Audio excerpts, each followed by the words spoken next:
নমস্কার বন্ধু, এই যে দেখছেন সোফাটা, এই সোফাটা আজকে কালার করব। এই দেখছেন নানা রকম জায়গায় নানা রকম কালার, একই কাঠের অনেক রকম কালার হয়। তো এই দেখছেন সোফাটা কালার করে নিয়েছি। তো এটা কিভাবে কালার করছি আমি সেটা দেখাতে চলেছি আজকে আমি। তো এখন পর্যন্ত যারা আমার চ্যানেলটাকে সাবস্ক্রাইব করেননি, অবশ্যই সাবস্ক্রাইব করে বেল আইকনটা প্রেস করে রাখবেন। আর যদি ভিডিওটা ভালো লাগে অবশ্যই একটা লাইক এবং এবং অন্যদের শেয়ার করে দিতে ভুলবেন না।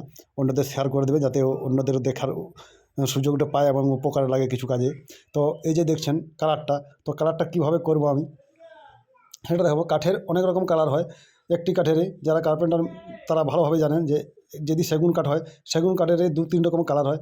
তো সেই কালারটা ম্যাচ করে একই রকম, এই যে দেখছেন একই রকমটা কীভাবে নিয়ে আসবো আমি, তো সেটা একটা ইম্পর্ট্যান্ট। তো সেটাই আমি দেখাতে চলেছি আজকে। তো কাঠটা যখন কালারটা করব আমি, কাঠটা যখন একই রকম হয়ে যাবে, দেখতে কাজটি অসাধারণ লাগবে এবং মনে হবে যে কালারটা একরকম ধরনের কাঠ। তো সেটা দেখাতে চলেছি, চলো দেখা দিই। এই যে দেখছেন এই কালারটা আমি গুলিয়ে নিয়েছি।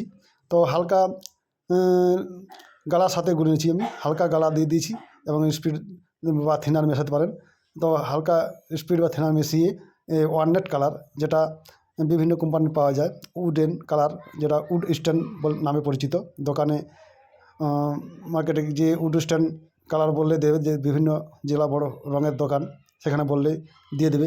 তো এই যে কালারটা আমি এরকমভাবে কাঠের উপর দিয়ে নেব। দেওয়ার পর এই যে দেখছেন কাপড় দিয়ে আমি এটাকে খুব ভালোভাবে মুছে দেব। তাতে কি হয়, যতটুকু কালার মানে কাঠের মধ্যে প্রপারলি সেট হয়ে যাবে এবং কাঠটি দেখতে একদম একটা অসাধারণ লুক লাগবে। এই যে দেখছেন এখানে আমি দেখে দিচ্ছি। তো এইখানে আমি এভাবে কাঠটি আমি প্রথমত দিয়ে দেবো। এটা কাপড় দিয়ে দিতে পারেন, আমি ব্রাশ দিয়ে দিচ্ছি। কাপড় দিয়ে দিলেও ভালো হয়।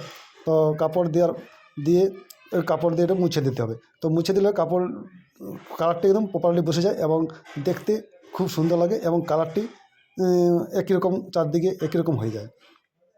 এই মানে পুরো কালারটা কিন্তু একই রকম হয়ে যাবে। আমি আগে সোফাটা দেখালাম আমি যে কালারটা কেমন হয়েছে, দেখতে পেলেন যে গোটা সোফার কালারটা একই রকম হয়ে গেছে।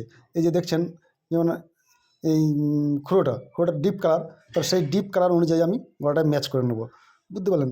তো এই যে এভাবে কিন্তু প্রপারলি কালারটা দিতে হবে এবং যেখানে খুবই হালকা সেখানে হয়তো দুবার দিতে হবে, তিনবারও দিতে হতে পারে, মানে যবার দিবে তত ডিপ হতে চলবে।